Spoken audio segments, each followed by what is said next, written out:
The purpose of this presentation is to prepare you for the interview process so that you can be aware of the different kinds of interviews and screenings. In interviews, you need to know how to prepare in terms of who you're meeting with, knowledge about the company, the experiences you want to emphasize about yourself, and so much more.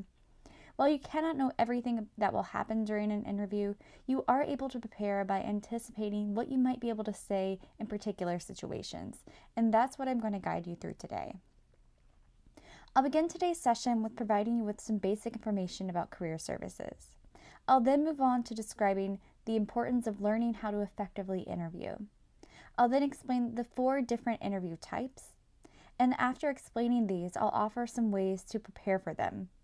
And then I'll conclude with some suggestions for what to do next. The first thing I want everyone to know is that there's a network of career services offices. Depending on which college or school your doctoral program or your postdoc program is located, you would access the services in one or more of these 4 career centers. All doc students and postdocs have access to the career services through the University Career Center and the President's Promise. That website is careers.umd.edu.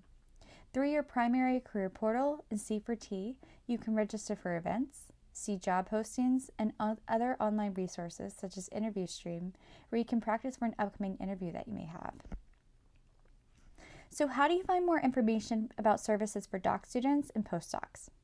The professional and career development information is located on the grad school's website, and there is a go link, go.umd.edu/PhD career info.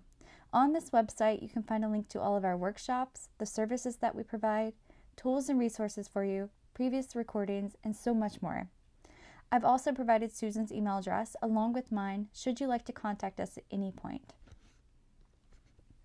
All right, so there are 2 other things that happen before you get to the interview phase of the hiring process. First of all, your application materials make it through the initial screening. Then you may be invited to do a quick screening interview through Zoom, phone, Skype, or so on. And then ultimately, your goal is to get invited for an in-person or on-site interview. The processes that I'm going to be talking about are very similar. So whether you are interviewing for an academic position, a job in industry, nonprofit organization, or the federal government. There, of course, might be some nuances to the types of questions that they may ask, or also how you're presenting your skill set. But essentially, the processes and advice that I'm going to cover applies to interviewing for all types of positions. So once you navigate the interviewing process, there's still another phase of the hiring process, which is navigating the offer, evaluating it, and potentially negotiating parts of the compensation package. But today's workshop is just about the interviewing process.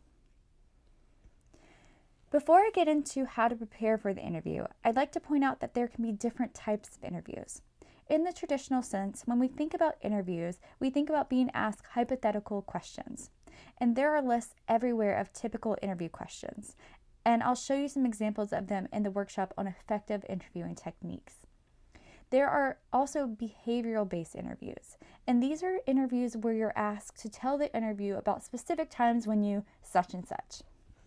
And this is a move to behavioral interviews, and it's rather widespread because any of us can say that we have experience or knowledge in a particular area, but when we're asked to provide an example, this is where the interviewer can really parse out the depth of knowledge, experience, and expertise. So it's really common to be asked behavioral-based questions and to engage in behavioral-based interviews. There are also 2 other types of interviews that I'd really like to point out. The University Career Center each semester does a general workshop about case interviews and technical interviews. Case interviews are used widely by consulting firms. If you're interested in consulting firms, you may very well engage in a case interview. This could be in writing or in group settings. If you are in engineering, IT, or the sciences, technical interviews can be conducted, sometimes at career fairs even. They can also be presented in groups interview settings. There may not even be a right answer posed in one of these technical interviews. The interviewer may really just want to see how you problem solve. I put this up because employers are really looking for examples of a wide variety of your skills. So it's not just about your technical expertise, meaning the depth of your knowledge that you've gained through your PhD or your particular research, but rather they're looking for some of these other transferable skills that are sometimes called soft skills. The ability to work in a team, the ability to take initiative, to communicate, and to be able to collaborate. So in the interview, keep in mind that behind these questions that the interviewer asks, they're trying to get a sense of the breadth of your skill set. All right, so the first thing that I want to do to prepare you for an interview is to examine the job posting carefully. You need to really understand the hiring officials and what they're looking for. So what do they value in their employee in terms of the personality traits and their skills? What are some of the qualifications that you need to have before you even go into this job interview? So let me give you some tips here. And I'd like to give a lot of credit to Dr. Heather Austin. I saw her do something very similar, and I found this incredibly helpful. So here's a screenshot of Crayola from LinkedIn, and this is just an example of a position. This is a licensing project manager. I circle keywords and keyword phrases that tells me what they're looking for so that I know when I go into that job, I need to touch on these points. And again, here are just a few items that they're looking for. So here they talk about managing operations for the company and product development. So you need to be able to demonstrate that. So this again is just specific to this job posting. They also mention marketing and knowing how to conduct financial reports. So you would need to be able to talk about your abilities to perform these tasks if you were going in for this position. Another tip that I have for you is actually to put these words in a word cloud generator, and you can Google word cloud generators.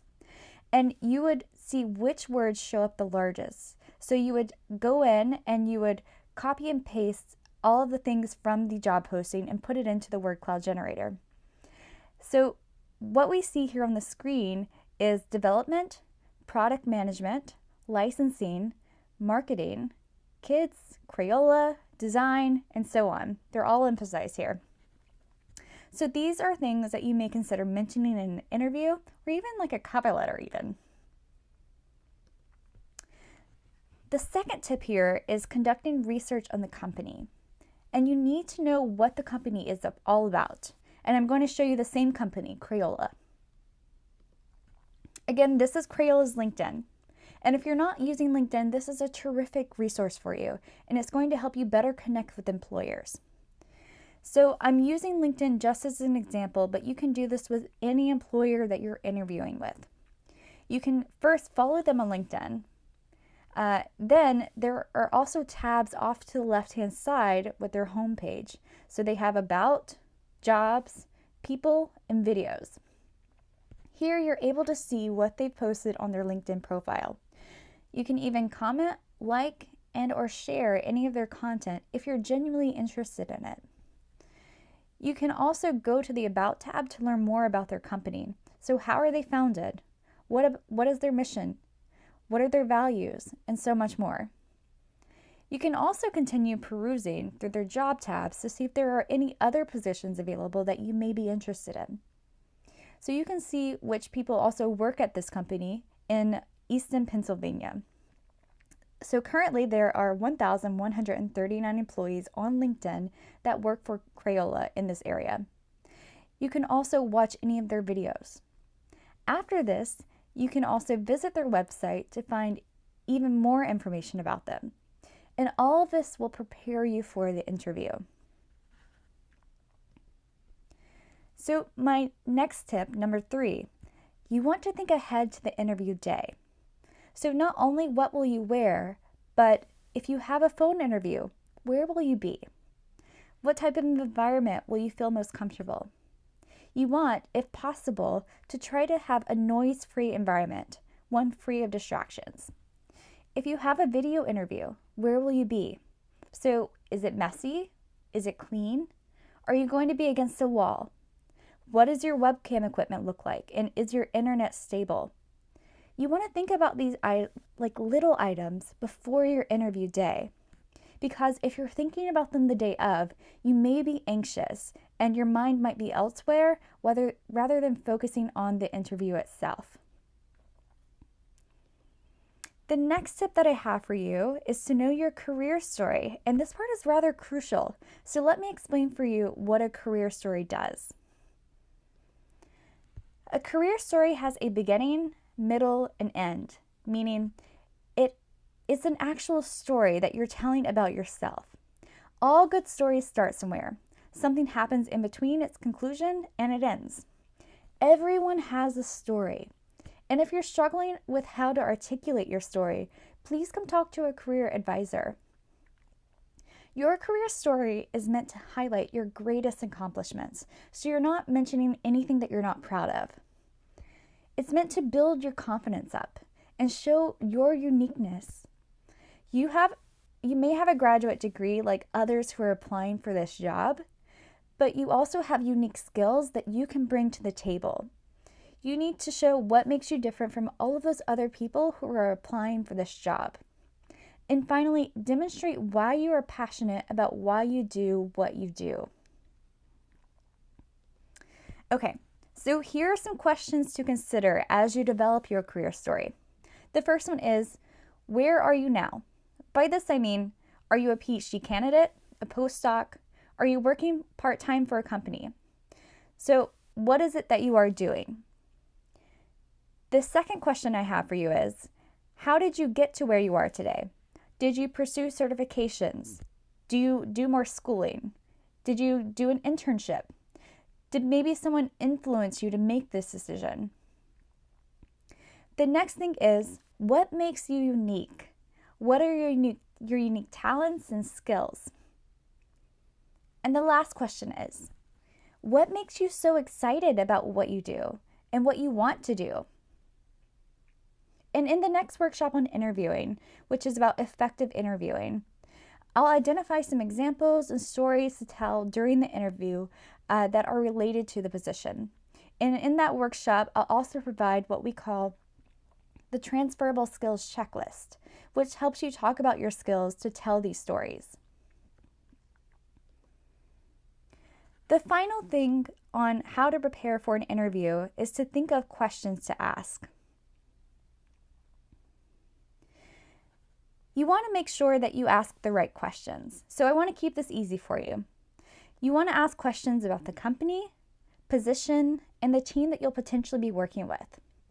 You may think that you have to save all of your questions until the end of the interview, but I would suggest that you make the interview a conversation if the opportunity arises, so that if they are talking about the company and their values or bringing up things that are about the position, this might be a great opportunity for you to ask your questions then that are related to what they are saying.